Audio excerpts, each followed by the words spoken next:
भाजपा प्रदेश अध्यक्ष भूपेंद्र सिंह चौधरी आज मिल्कीपुर के घटौली गांव पहुंचे। वे रुदौली के भाजपा विधायक रामचंद्र यादव के भतीजे दंपत्ति को आशीर्वाद देने आए थे। इस दौरान उन्होंने विपक्ष पर तीखा हमला बोला। अयोध्या के सपा सांसद अवधेश प्रसाद के बयान को उन्होंने भ्रामक बताया।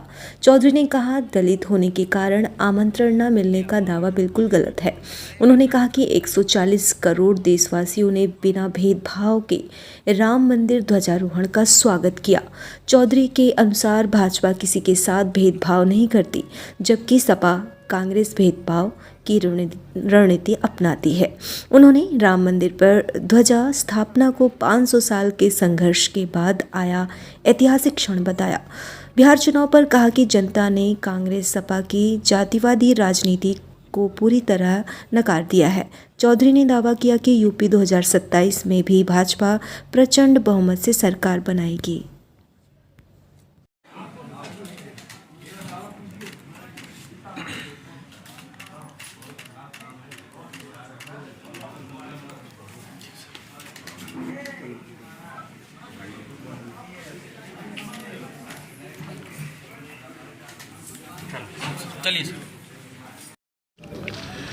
इन लोगों की जो सोच है, टीएमसी की, समाजवादी पार्टी की, कांग्रेस पार्टी की, भारतीय जनता पार्टी, हम सब लोग कोई धार्मिक स्थल कहीं बने, विधिवत उसकी अनुमति हो और बने, उसमें कोई आपत्ति नहीं है। लेकिन हम लोगों को, हमारी पार्टी को और हम लोगों को जो गुलामी की निशानी है, गुलामी की जो सोच है, हम लोग उसके विरोधी हैं।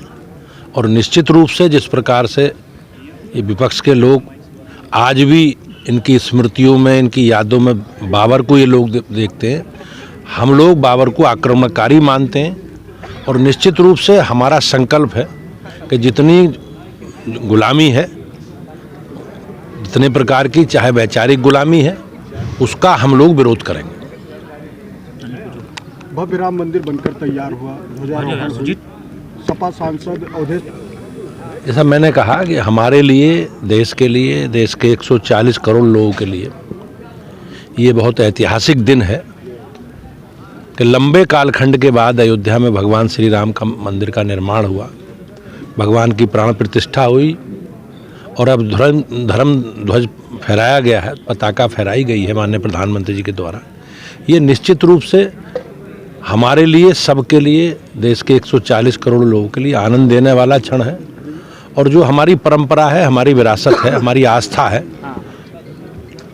ये सारा कहीं ना कहीं उसमें प्रदर्शित होता है।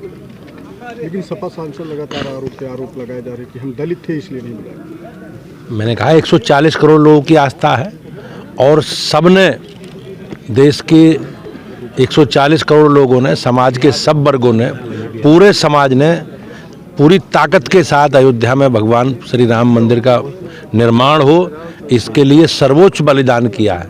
ये एक राजनीतिक एजेंडा है और निश्चित रूप से राजनीतिक एजेंडे में समाज को जाति, भाषा, क्षेत्र के नाम पर बांट करके जो विपक्ष का एजेंडा है, राहुल गांधी भी उस एजेंडे को आगे बढ़ाते हैं, अखिलेश जी, उनकी पार्टी भी इस एजेंडे को आगे बढ़ाती है। लेकिन देश की राजनीति में इस प्रकार की बयानबाजी करके समाज में तनाव और टकराव पैदा करने का जो एजेंडा है वो विपक्ष का, उसे अब जनता स्वीकार नहीं करेगी। बिहार चुनाव में आपकी ऐतिहासिक जीत हुई सर।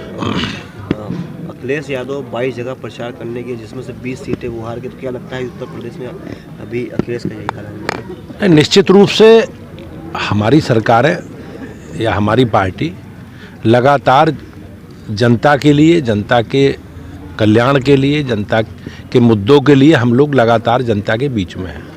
हमारी सरकारें जहाँ जहाँ हैं, हम अपनी सरकारों का रिपोर्ट कार्ड, सरकारों के कामकाज का लेखा जोखा लेकर हम लोग जनता के बीच में जाते हैं और उसी एजेंडे पे हम लोग चुनाव लड़े हैं। हमारा एजेंडा विकास है, सुरक्षा है और उस एजेंडे के आधार पर हम लोग जनता के बीच में गए। मुझे विश्वास है कि बिहार की जनता ने जिस प्रकार से नेगेटिव राजनीति करने वालों को नकार दिया है, 2027 में उत्तर प्रदेश में भी ऐसा ही होगा। पीडी फार्मूला फेल होगा जैसे बिहार में? हाँ, निश्चित रूप से फेल हो गया। आपने देखा नहीं कि फेल हुआ। जिस प्रकार से 2024 के बाद उत्तर प्रदेश में भी जो बाई इलेक्शन हुए, उन बाई इलेक्शनों में जातिवादी और समाज के को विभाजित करके राजनीति करने वाले लोगों को जनता ने सबक सिखाया है।